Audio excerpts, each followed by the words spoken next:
They call it a ceasefire, but in Gaza, it often feels like being pulled from the wreckage, not to safety, but to stillness. A silence so loud, you can hear your grief breathing. This isn't peace, it's an intermission between nightmares. I'm Jeremy, and this is Insights Unblocked, where global stories meet bold clarity and analysis. No noise, just the story behind the story. Today, we're not just asking what a ceasefire stops, but what it quietly allows. Let's start with what a ceasefire really is. It's not a solution. It's a reset button, pressed by powerful hands while the powerless try to stand back up.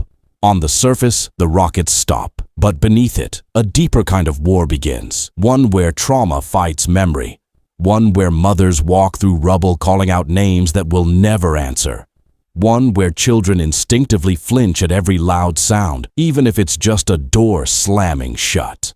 Picture Gaza as a house that's been bombed repeatedly. Every time the shelling ends, the world praises the quiet. But no one helps rebuild the walls. No one checks if the roof still leaks or if the kitchen has food. That's what these ceasefires have become. Pauses that celebrate the absence of bombs while ignoring the presence of ruin. And then there's the question no one wants to ask. Who benefits from the ceasefire? For Israel, it's a moment to cool global criticism, reframe the narrative, and regain control without diplomatic cost. For Hamas, it can be a chance to regroup, restock, reposition. For international mediators, it's a political ribbon, a chance to claim they've done something. But for the people of Gaza, it's a glass of water handed to a man who's bleeding out.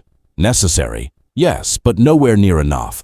Let's break it down further. The infrastructure, already fragile, is left mangled. Hospitals that were under siege now face fuel shortages. Ambulances run but have nowhere to go. Homes are flattened, families displaced, and in every corner of Gaza, a child asks when they can go back to school, unaware that their school now is rubble.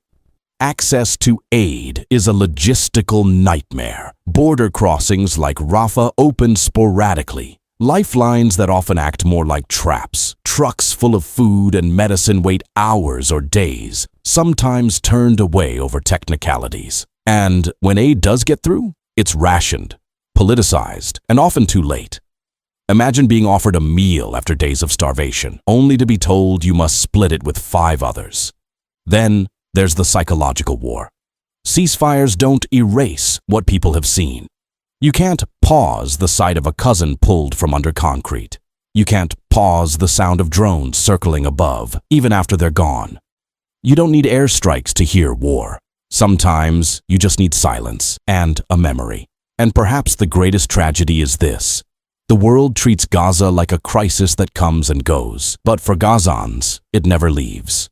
The ceasefires don't bring normalcy. They just change the tempo of suffering. It's like placing a bandage over a bullet wound and calling it healed. The bleeding may slow, but the damage is still fatal if left untreated. And what happens politically? Almost nothing.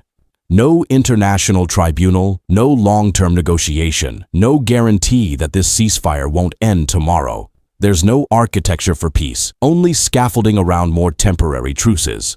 Here's the uncomfortable truth. In this conflict, ceasefires have become theater, a performance of progress, masking paralysis, a lull in the violence, just long enough for the world to change the channel. But behind that lull is a community trying to survive in the ruins of broken promises. If we truly cared about peace, we'd treat every ceasefire not as a conclusion, but as a beginning. A moment not just to stop the bombs, but to ask, what now? Who is rebuilding homes? Who is holding war criminals accountable on both sides? Who is making sure that next month, next year, Gaza is more than just a headline? Until we ask those questions, these ceasefires will continue to be what they are. Brief pauses in the orchestra of war, where the instruments may go quiet, but the sheet music is still open, waiting for the next act. I'm Jeremy, and this has been Insights Unblocked. Share this story, not for views but for visibility, because sometimes the most dangerous silence is the kind the world applauds. Subscribe for more.